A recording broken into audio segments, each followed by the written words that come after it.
magtrabaho kasi ako na ang magkuha. So ito guys,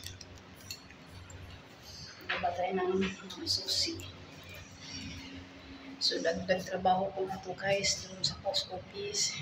Dito sa baba namin, bali dito ilagay sa baba yung mga may madating dyan sa ilagay sa box. So i-check natin guys kasi hindi ko inaraw-araw yung i-check kasi nahati na yun doon sa kabila namin yung bago, doon na yung iba.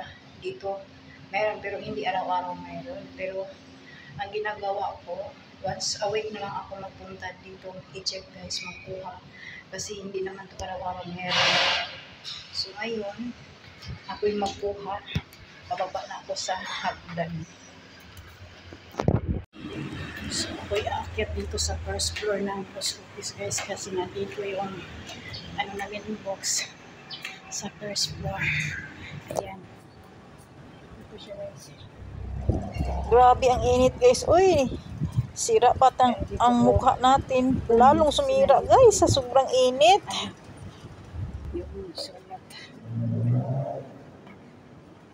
Once a week lang ako ito napunta guys kasi minsan wala din.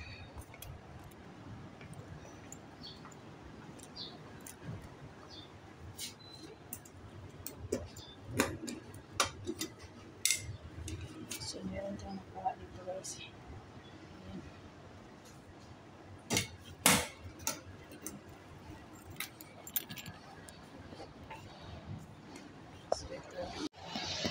So ito na guys ang nakuha natin.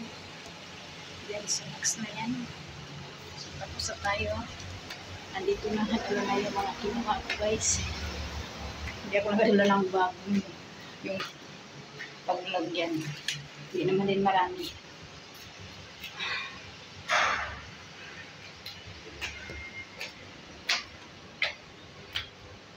So tapos na. Pabalik na tayo.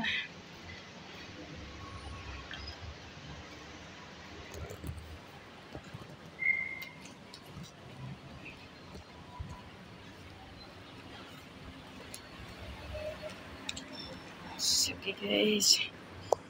A few moments later. So guys, tayo mag-vacuum na naman dito sa VIP pan. May bisita mamayang gabi. So dito mag-vacuum na natin dito. Oh, tapos ko na yung tinatrapukan. Ayan. So ito na lang yung vacuuman natin kasi luma na itong lang yung abog na tayo guys. Oo. So vacuumanin na ito. Pandalian lang. Pangbilisan.